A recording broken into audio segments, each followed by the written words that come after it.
Oh, this is the one where I remember the name. I think it was the boyfriend being Henry. I remembered Henry. Oh, get you, because And I it- did not have that. And then on the next page, she actually said the name Henry. I'm like, yes, I got it, Henry. Basketful of Heads, issue 5. Joe Hill writing with Leo Max on the art.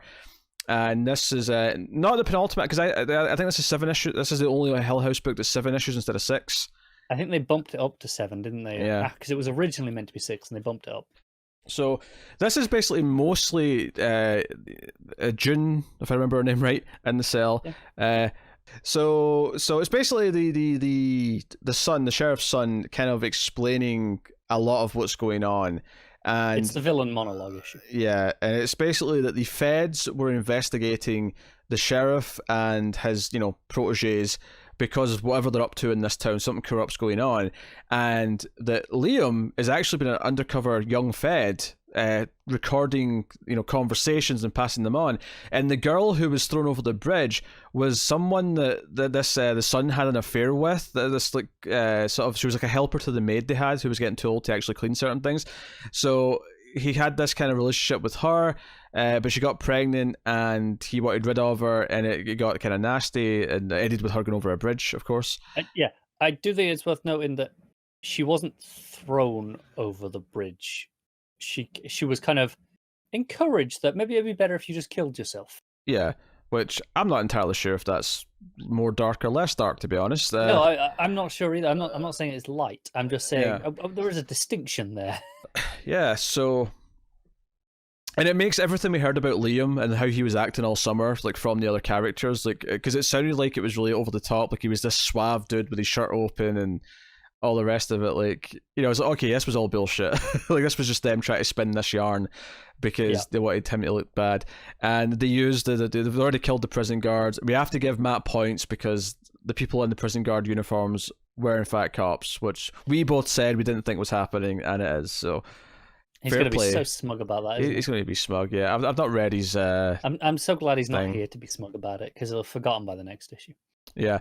That's it. As much as this is essentially just a big exposition issue, I think it's told really well. The way he tells the story where he was like working in the building, because he's like the aide to like the local congressman or whatever, and he overhears the two feds talking, and that's how they find out that there's an undercover person. Yeah.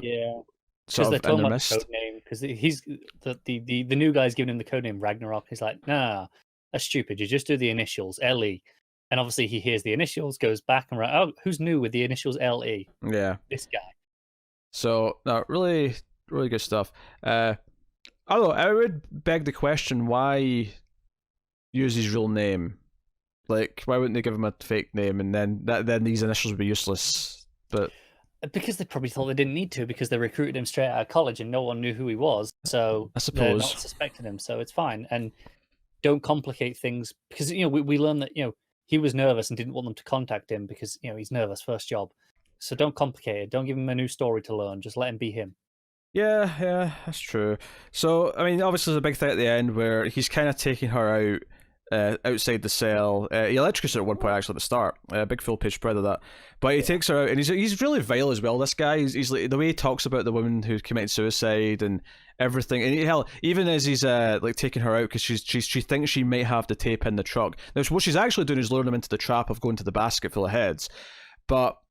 He at one point he says, "Hey, after this, you could show me how thankful you are that I'm not killing you by giving me a good blowjob because it's been a while since I had one."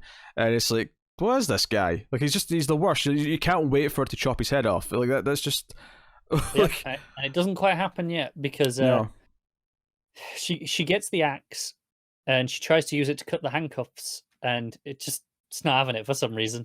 Yeah, because he's handcuffed her to the parking mirror, and for some reason it only it's just a magical axe only works on flesh. It doesn't work on anything else. Yeah, there's a great moment where he confirms that the guy who she was unsure about killing, that she stopped and and helped. He's like the worst of the worst. He's like the guy who's behind everything. Yeah. She when he says that and says his name, she's just like, oh, thank God. Yeah, it turns out he's like the actual like crime boss. He's the one who's like selling. He's like distributing drugs to a lot of these storefronts, and like, the sheriff's the one who's protecting all this and covering it all up, and like they've got a whole thing going.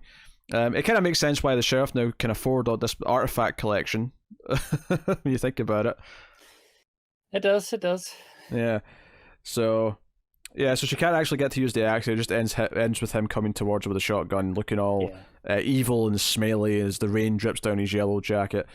This is like right after he's freaking out because he just saw all the heads still alive. Mm-hmm. So, no, really good stuff. Been loving this book, and looking forward to the next issue. It goes in so quickly as well. This one reads like butter. Like, I slide through it. Just like an axe through those necks. Matt said, this issue really leans into the art of exposition dump. Hank is a real piece of shit, and I look forward to June taking his head. Look at that. It's just mirroring some of our thoughts.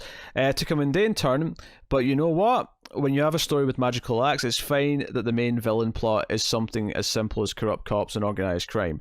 The electrocution scene was a bit much. Leo Mac's art fits the book so well and really adds to the sleaziness. Also, you guys have to call me Ragnarok now.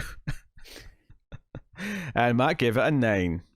So, jeez, he's aiming high there. I love how he starts off with the art of the exposition dump, which almost sounds negative, but clearly he's not complaining. Yeah. What are you giving it? I'm going a bit lower than that. I think this is, even though I think it's a really good issue still. Let me get that out there before I even say anything else. It's still great, but objectively probably my least favorite issue as well, because it is just, here's the villain plan. It's the least exciting issue, I would say. But it's still very, very well crafted, and the art's great. So I'm still giving it an 8. Yeah, I'm going to go with... I'll go with an 8.5. I don't know if I can quite give it the 9 that Matt did, but I really love the book, and I love this issue. So, good stuff.